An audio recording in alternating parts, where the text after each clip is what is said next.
When we come to satsang, we come to associate with truth. That's what satsang means, association with truth or company of truth.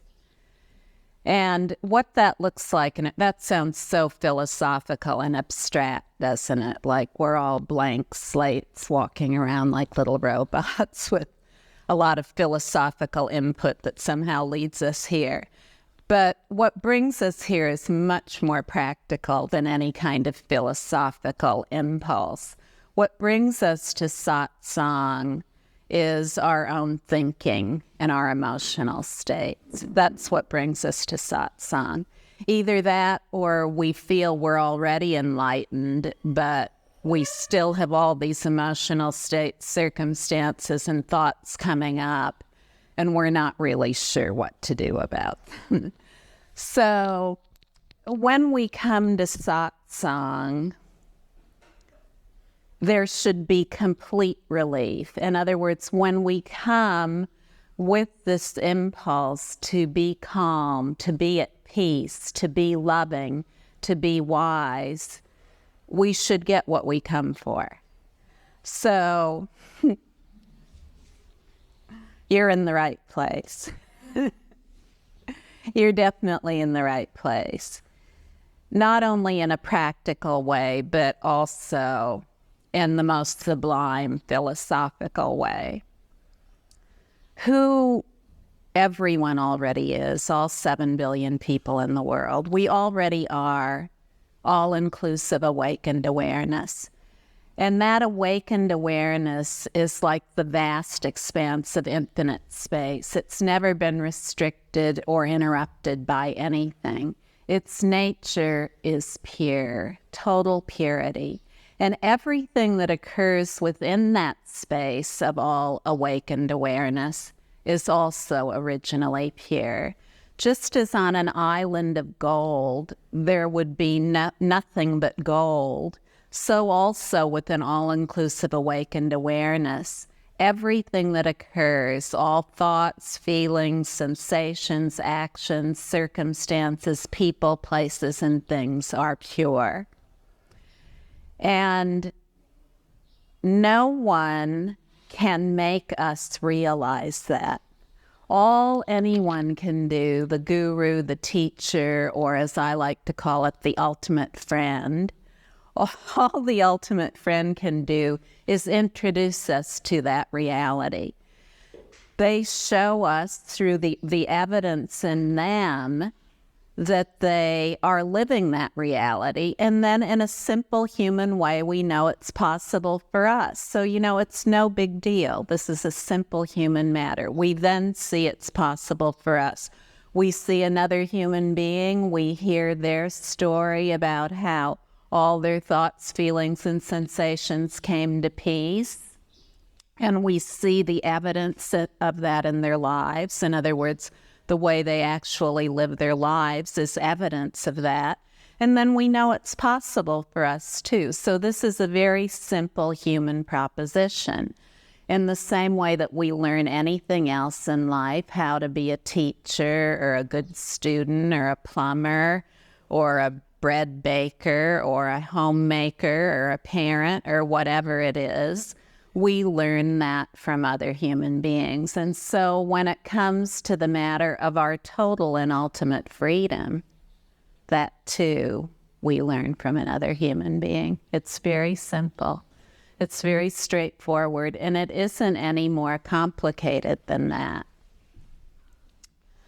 Now, what that means is that when I say that all our thoughts, feelings, sensations, actions, circumstances, people, places, things, memories, whatever we might call them, I just sum them all up by calling them points of view. All those things I just mentioned, we'll put one label on all of them, points of view, and that's how I'll refer to them from now on.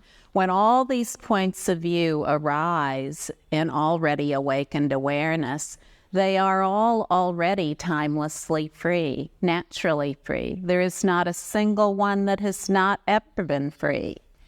And all of them, no matter what they are, no matter what their dictionary label is, all of them are originally pure from the beginningless beginning. They've never been anything other than pure.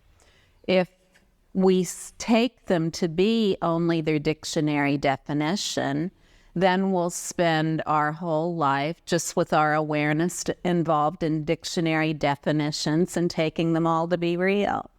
But if we realize that the essence of each one of these points of view is awakened awareness, already timelessly free, then we have the whole package. Then our vantage is correct. Our vantage is accurate. Our vantage is no longer erroneous. And this is not a destination or state. Enlightenment, self-realization, true self-realization or enlightenment is not a destination or state. It's timeless freedom as each perception. Timeless freedom as each perception. We're not trying to erase all perceptions from the blackboard of awareness. We're not trying to hit the delete key and make everything vanish from the monitor of awareness. Awareness is inclusive of all perceptions, and the only self-realization there has ever been that is truly authentic is that which is totally free as the immediacy of every perception. So at the same time that this is indescribable, it is not unfathomable because it is naturally present. We can't deny that all the points of view of our very own awareness are naturally present. They simply are. They're countless and ceaseless. So if we try to reorganize the points of view in order to get enlightened, we'll never be enlightened. If we try to get a lot more positive points of view and get rid of negative points of view, it'll be impossible to be enlightened. If we by any chance get enlightened, it will be rarer than, once in 100 million years. Because non-duality means everything is included. Absolutely everything is included. So there's no way to contrive what already is included. So all we can do is rest naturally as the awareness that is the fruit, that is the essence, that is the immediacy of every single perception. To just rest totally spaciously, openly, with the panoramic vista of pure space, without needing to make up anything about what's going on. And when we do so, all these thoughts, sensations, emotional states, circumstances that seem so troublesome, sometimes quickly, sometimes slowly, they come to perfect peace. They come to perfect peace that is their essence. They come to perfect peace through not excluding anything. Through not excluding anything that arises. So you see, this sounds great, doesn't it? And everyone in this room already is this, and I know everyone in this room already realizes this to one degree or another. So, all we can do is rest naturally, rest freely. And when we do so, when we rest freely as the immediacy of every perception, then we give ourselves the ultimate kindness.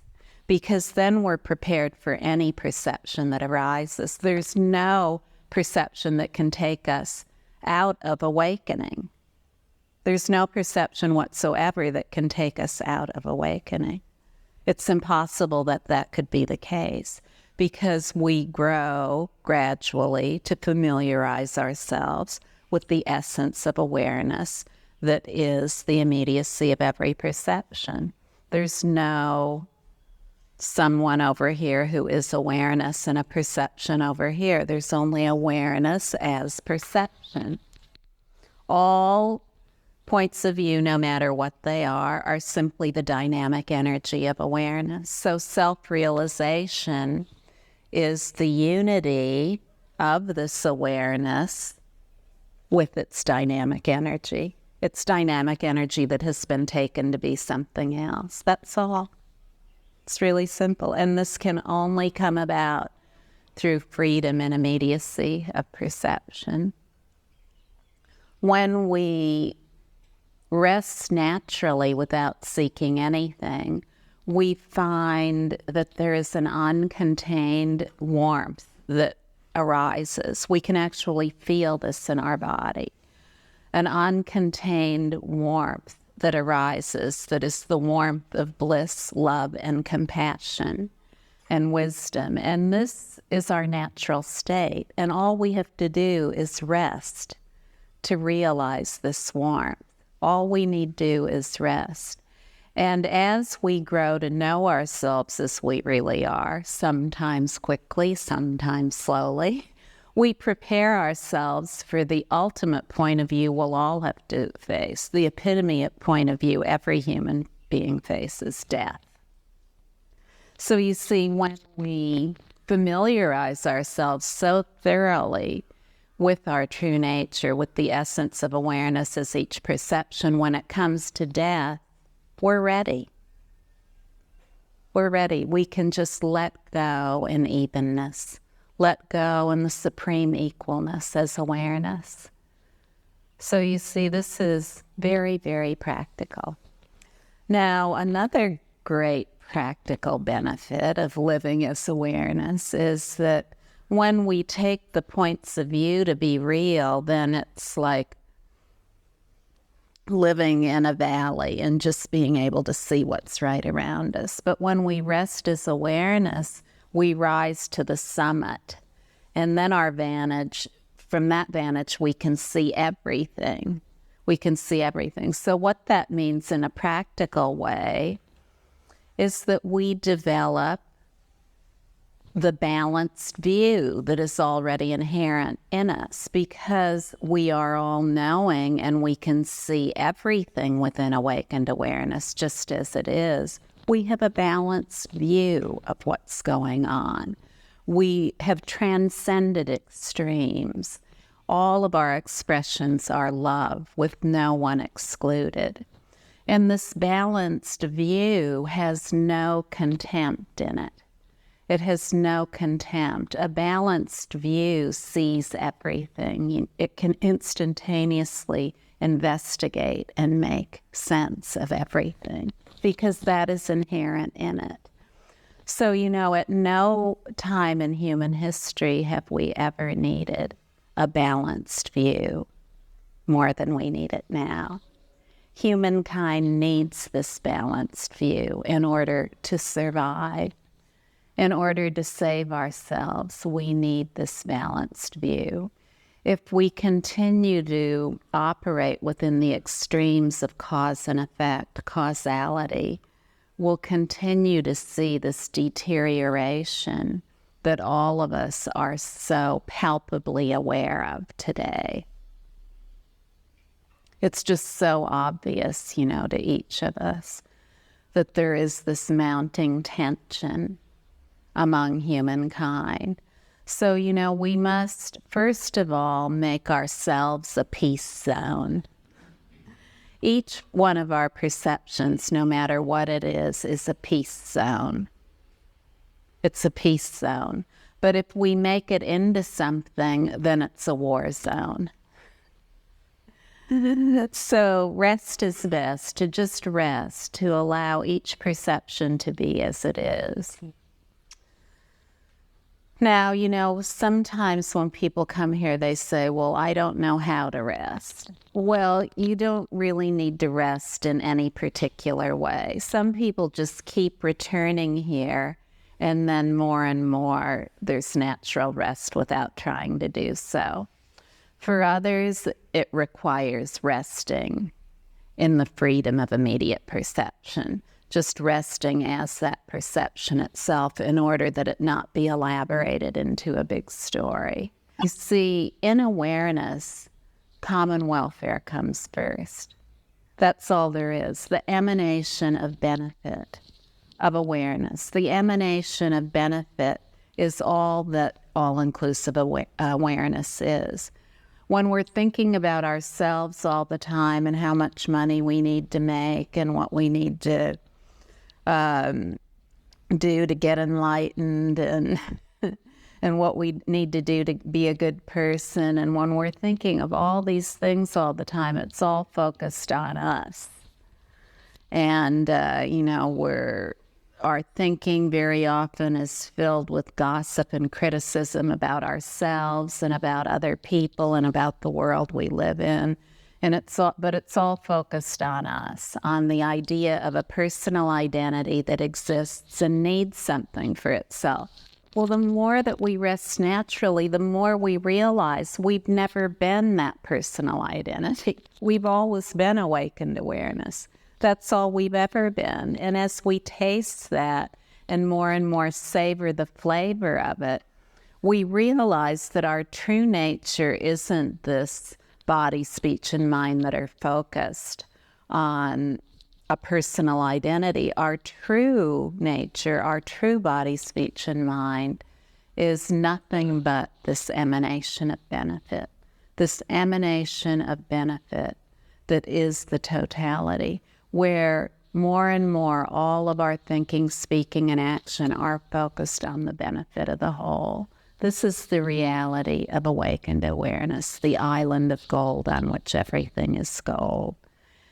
It emanates the luster of gold, an island of gold. And the luster of the island of gold is this emanation of great benefit, of magnificent benefit, of potent benefit, of the benefit we so much need for humankind today. So I really invite all of you to take up the opportunity to fully be who you are in every possible way. And all that is freedom as immediate perception. You see, what is unborn awareness has no dwelling place or destination. So there's nothing about us that needs to get enlightened. We already are enlightened. And that enlightenment is freedom as immediate perception. It's nothing other than that. If we have a bunch of gossip going on in our heads about someone, or we're speaking that gossip, we're causing ourselves such incredible harm. It's just the most immense harm. It's just, we may as well be cutting our wrist, because it's just like doing something like that. It's such an act of violence to ourselves to allow ourselves to persist in these ways that cause us so much anxiety, when all the while natural rest is right here. And at first it may seem difficult to stop things like gossiping, but when we have the temptation to gossip, when that impulse comes up, when we just rest rather than elaborating the story of gossip, we're totally free, and all there is love in which everyone's included. So who would gossip about whom? What would we be gossiping about? We'd be gossiping about ourselves, we find.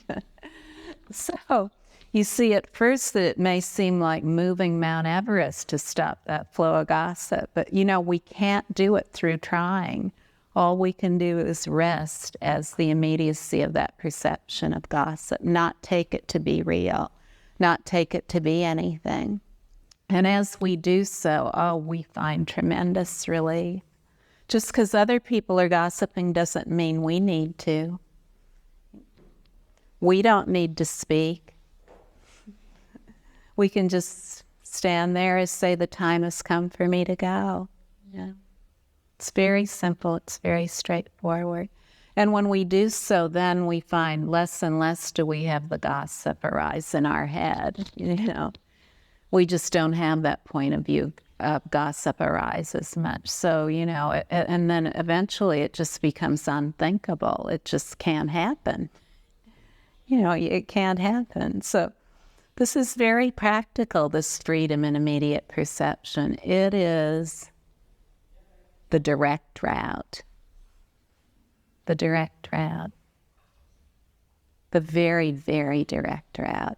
Not only the direct route for each of us as human beings, but the direct route for a web of humanity all over the globe who is united as the non-dual perspective of awareness, in which no one is left out.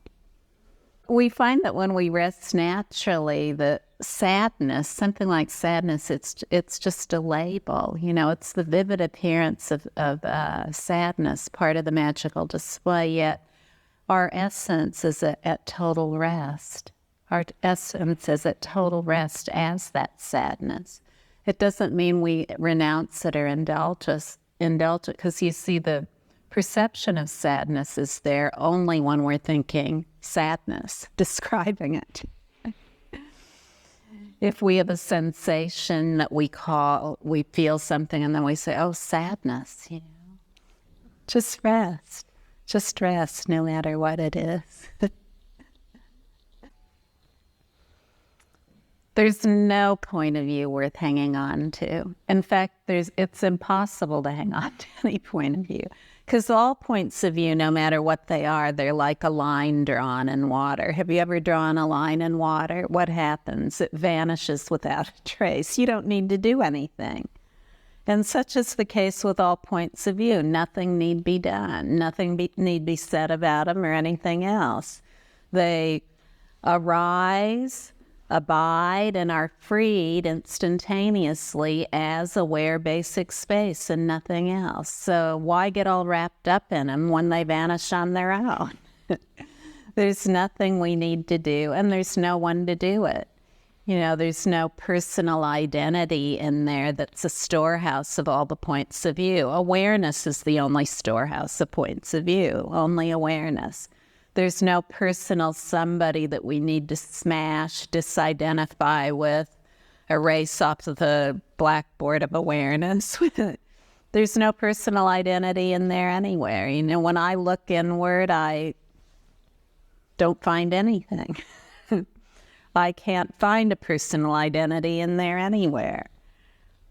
No matter how far I look, up and down and all around, there's no personal identity in there anywhere. The personal identity is just a point of view in vast spaciousness. If I look outward, there are vivid appearances, all glorious, all magnificent, all part of the wondrous display. Yet each one, pure space. What can you say about any of that? And you see, if I know this is true about me, what does that say about all of you? It just says that's all that is. That's all that is. This is the natural state. It's what's the case for each of us, with no one left out. And all of that is a reality of ease, a reality of comfort, a reality of natural rest that's available right here as every single point of view, not separate from any point of view. Awakening, enlightenment, liberation, being truly human, it isn't separate or apart from point of view. Awareness is all its perceptions. Awareness is all its points of view. Awareness is its dynamic energy. There's never been a separation of any kind. And when we rest, we just become familiar with our natural state. It's very direct.